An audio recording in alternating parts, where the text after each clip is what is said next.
जय हिंद दोस्तों, स्वागत है आप सभी का बीए सेमेस्टर वाला में। दोस्तों, यदि आपका बीए फर्स्ट सेमेस्टर मध्यकालीन इतिहास का लिखित पेपर होने वाला है तो बिल्कुल सही जगह पर आए हैं। दोस्तों, बीए फर्स्ट सेमेस्टर मध्यकालीन इतिहास आपके पेपर का नाम है ancient and early medieval India till 1206 AD. Unit 1 से आपके 5 क्वेश्चंस लिए गए हैं दोस्तों, जो 2022, 2023 और 2024 में पूछे जा चुके हैं। ठीक है, आप लोग प्रश्न तो देख ही रहे होंगे। संस्कृति क्या है? भारतीय प्राचीन संस्कृति हमारे लिए कितनी उपयोगी है? प्राचीन भारतीय संस्कृति पर टिप्पणी लिखिए, या फिर संस्कृति पर टिप्पणी लिखने के लिए आता है जो आपको 50 शब्दों में लिखने के लिए कहता है, या फिर 100 शब्दों में लिखने के लिए कहता है, या फिर ये अति लघु उत्तरी में भी आपका क्वेश्चन पूछ सकता है, दीर्घ उत्तरी में भी पूछेगा, ये बात ध्यान रखिएगा।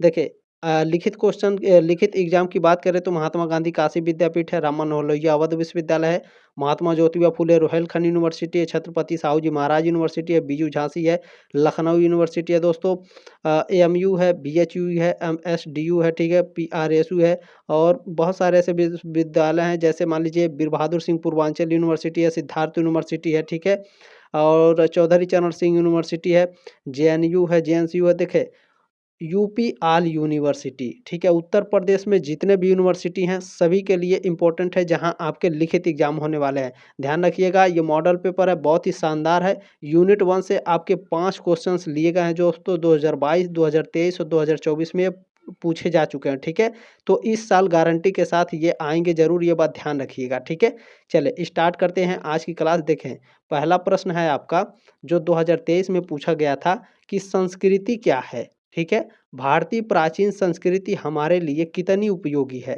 या फिर पूछेगा कि प्राचीन भारतीय संस्कृति पर टिप्पणी लिखिए, या फिर संस्कृत पर टिप्पणी लिखिए, सॉरी संस्कृति पर टिप्पणी लिखिए। ठीक है, 2023 में ये क्वेश्चन पूछा जा चुका है, तो चले देखते हैं दोस्तों। और हाँ, एग्जाम में प्रश्न को लिखना कैसे है, प्रश्न का उत्तर कैसे लिखना है, कॉपी में कैसे लिखना है, तो ध्यान रखिएगा कि जहाँ तक हो सके अति लघु उत्तरीय प्रश्न जो होते हैं आपके short and short type question जो 50 शब्दों में होते हैं, या फिर मान के चलिए 100 शब्दों में दिए जाते हैं लिखने के लिए, इसको आप बेहतर तरीके से लिखें। जितना ज़्यादा बेहतर तरीके से लिखा रहेगा उतना अच्छा आपको नंबर मिलेगा, क्योंकि एग्जामिनर ये देख करके पता लगा लेगा कि आप कितने पानी में हैं, किस तरह से आपने कॉपी को लिखा होगा, केवल अति लघु उत्तरीय प्रश्न को देखकर ही बता देगा। ठीक है, तो ये बात ध्यान रखिएगा, अच्छे से लिखना है अति लघु उत्तरीय प्रश्नों को। बाकी ध्यान से इस क्लास को देखेंगे जो आपके लिए आने वाले हैं एग्जाम में। ठीक है, देखें, संस्कृति क्या है, चले इसके बारे में जानते हैं। देखें, संस्कृति की पहचान, इस तरह से हेडिंग डाल के आपको लिखनी है। भारत का इतिहास अति प्राचीनतम सभ्यताओं में से एक है। बात तो सही है, हमारा जो भारत का इतिहास है प्राचीनतम सभ्यताओं में से एक है। प्राचीन काल से विश्व गुरु की भूमि वाला भारत अपने आप में सांस्कृतिक विरासत भी समाये हुए हैं। देखिए, हमारे यहाँ ये मोहनजोदड़ो है, हड़प्पा है। ठीक है, चले, संस्कृति का अर्थ है उत्तम या सुधरी हुई स्थिति। ठीक है, समझ में आ गया। संस्कृति का अर्थ क्या होता है? उत्तम यानी सबसे बेस्ट, या फिर सुधरी हुई स्थिति।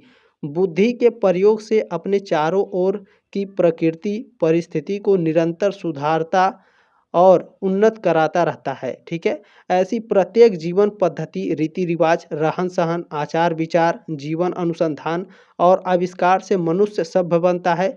सभ्यता संस्कृति का अंग है। ठीक है, चले, अच्छा देखिए, 2022 में आपका ये प्रश्न पूछा था कि भारतीय संस्कृति एवं इतिहास, इस पर टिप्पणी लिखना है। 50 शब्दों में या 100 शब्दों में दिया होगा, तो ध्यान रखिएगा इसको किस तरह से लिखना है।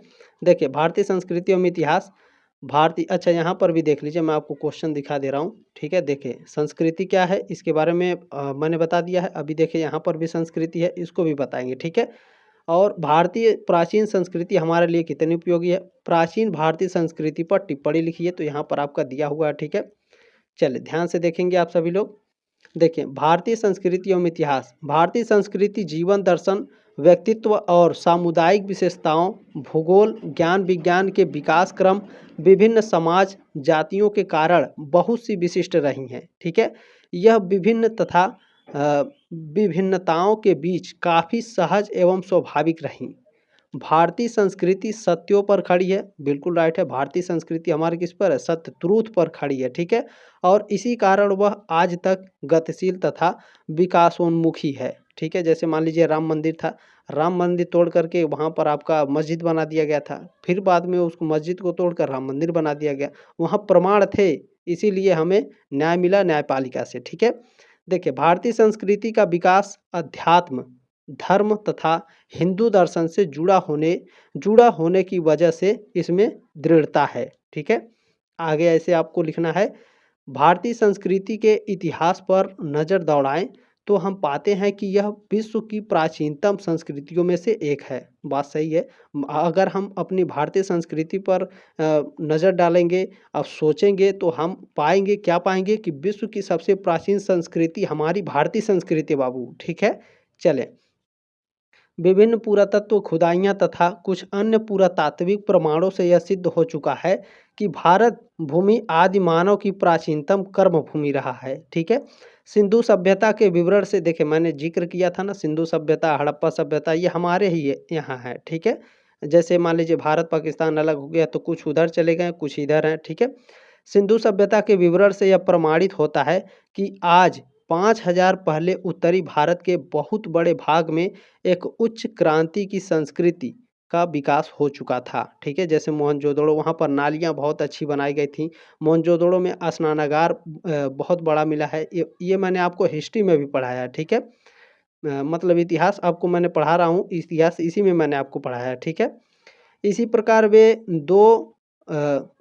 वे दो में परिलक्षित भारतीय संस्कृति न केवल प्राचीनतम का प्रमाण है, बल्कि या फिर अपितु वह भारतीय अध्यात्म और चिंतन की भी श्रेष्ठ अभिव्यक्ति है। ठीक है, आगे देखेंगे आप, भारतीय संस्कृति को रोम और यूनानी मिस्र, यहाँ यूनानी लिखना चाहिए था। ठीक है, मिस्र, असीरियन एवं बेबीलोनियन जैसी संस्कृतियों के समकालीन हैं। ठीक है, आगे आपको लिखना है हेडिंग डाल के कि भारतीय संस्कृति वर्तमान परिप्रेक्ष्य में, यानी वर्तमान में हमारी भारतीय संस्कृति किस प्रकार है।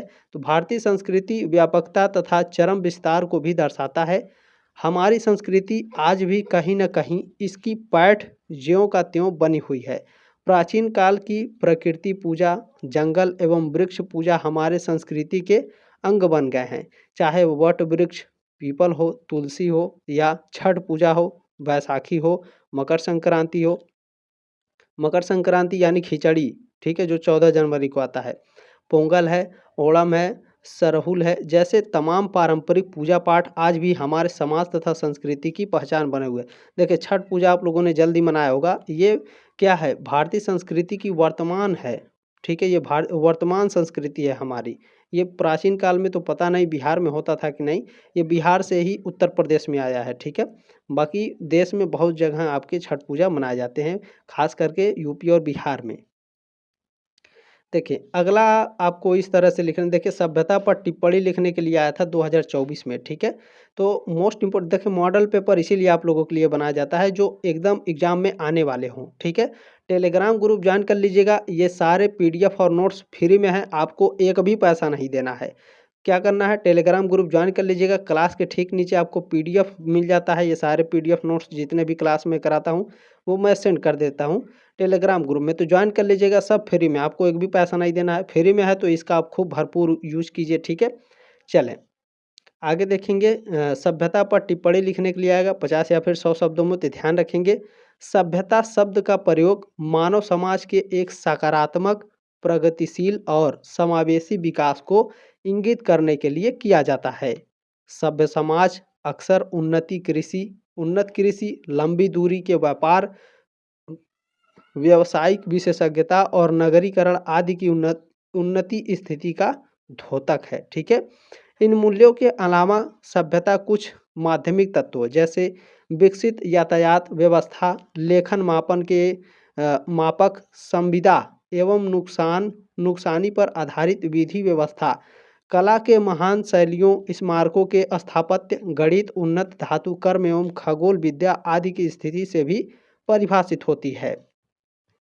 आपको बाबू बिल्कुल इसी तरह से लिखना है। ठीक है, सभ्यता ध्यान रखेंगे, सभ्यता का अर्थ होता है कि समाज में लोगों का व्यवहार, रहन सहन, ठीक है, चाल चलन, खाने पीने का तरीका और व्यवसाय करने का तरीका। ठीक है, इससे व्यवसाय करने का तरीका से है। सभ्यता शब्द जो है साथियों, ये लैटिन शब्द है, सिविलिस, ठीक है, सिविलिस से ली गई है, जिसका अर्थ क्या है? नागरिक। सभ्यता को अद्वितीय सामाजिक, सांस्कृतिक और राजनीतिक प्रणालियों वाले समाज के रूप में परिभाषित किया जा सकता है। इसकी विशेषता शहरों का विकास, जटिल संस्थाओं की स्थापना और उच्च स्तर की सांस्कृतिक और तकनीकी प्रगति है। उदाहरण के लिए जैसे मिस्र है, यूनान है, रोमन है या फिर रोम है, ठीक है, जैसी प्राचीन सभ्यताओं की अपनी विशिष्ट सामाजिक संरचनाएं, धर्म और शासन के रूप में थे। अगला प्रश्न आपका देखिए पूछा था 2022 में, जो आपके 2024 में गारंटी के साथ ये आ सकता है, ध्यान रखेंगे। कल्हड़ पर टिप्पणी लिखिए, ठीक है, कल्हड़ पर आपको टिप्पणी लिखना है। टिप्पणी लिखना कैसे? क्योंकि देखें, अच्छा, कभी कभी एग्जाम में, मैं इसको मिटा देता हूँ, ये 1 मिनट, कभी कभी एग्जाम में क्या करता है, लीजिए भैया, ए बी ये सी नंबर पे है, सी नंबर पे है, कल्हड़ पर आपको टिप्पणी लिखना है भैया, 50 शब्दों में या 100 शब्दों में उत्तर देना है। तो बच्चे कंफ्यूज हो जाते हैं, अरे भैया हम कल्हड़ पर टिप्पणी कैसे लिखेंगे, इसके आगे तो कुछ लिखा ही नहीं है, ठीक है, क्योंकि फर्स्ट सेमेस्टर में आप लोग हैं, कंफ्यूज हो जाते हैं। तो ध्यान रखेंगे, इसी तरह से अपने दिमाग में बैठा लीजिए, अगर केवल कल्हड़ देगा तो भी ध्यान रखिएगा, कल्हड़ पर हमको टिप्पणी लिखना है। ऊपर जो इंस्ट्रक्शन दिए हैं हमको 50 या फिर 100 शब्दों में, उसी पर हमको लिखना है। अब क्वेश्चन को लिखना कैसे है, देखें, कल्हड़ के जन्म एवं मृत्यु का कोई प्रमाण नहीं मिलता है, ठीक है सर जी। कल्हड़ 1150 ईस्वी कश्मीर के महाराजा हर्षदेव के महामात्य चंपक के पुत्र और संगीत मर्मज्ञ कनक के अग्रज थे, यानी अग्रज माने बड़े भाई, ठीक है। वास्तव में कल्हड़ एक विलक्षण महाकवि थे, ठीक है। कल्हड़ कौन थे? एक विलक्षण प्रतिभा के महाकवि थे। उनकी सरस्वती राग द्वेष से अलेप रहकर, ठीक है, मुतार्थ चित्रण के साथ ही रम्य निर्माण में निपुण थे, ठीक है। आगे आपको लिखना है, ध्यान से देखेंगे। कल्हड़ ने इतिहास को काव्य की विषय वस्तु बनाकर भारतीय साहित्य को एक नई विद्या प्रदान की है और राष्ट्र जीवन के व्यापक विस्तार के साथ साथ गहराई को छू लिया है। शांत रस के असीम पारावार में श्रृंगार, वीर रस, रौद्र रस, अद्भुत रस, विभत रस और करुण रस आदि रस हिलोरे लेते दिखाए गए हैं। रास तरंगिणी कल्हड़ द्वारा रचित एक संस्कृति ग्रंथ है। ध्यान रखेंगे, आपके ऑब्जेक्टिव एग्जाम में पूछता है कि रास तरंगिणी के लेखक कौन है? कल्हड़ हैं, ठीक है। समूचे प्राचीन भारतीय इतिहास में जो एकमात्र वैज्ञानिक इतिहास प्रस्तुत करने का प्रयत्न हुआ है वह कल्हड़ की रास तरंगिणी है, ठीक है। अच्छा, ये आपके 5 क्वेश्चन थे दोस्तों, जो मैंने आपको बताए हैं। ध्यान रखेंगे, ये यूनिट 1 से केवल है, अभी तो आपका 7 यूनिट बचा है, ठीक है। यूनिट आपका 7 बचा है, यूनिट 1 आपका मैंने कंप्लीट करा दिया है। अभी यूनिट 1 में 2 क्वेश्चंस बचे हैं, 2 मोस्ट इंपॉर्टेंट है, तो इसे मैं अगले यूनिट में कवर कर लूँगा, ठीक है। तो जल्द ही मिलते हैं साथियों आपके नेक्स्ट यूनिट में। अच्छा, यदि आप लोग चैनल पर पहली बार आए हैं या फिर पुराने हैं तो प्लीज़ सब्सक्राइब कर लीजिएगा, क्योंकि 3 साल आप हमारे साथ जुड़ने वाले हैं। तो साथियों जल्दी मिलते हैं आपके नेक्स्ट यूनिट में, तब तक के लिए जय हिंद, वंदे मातरम।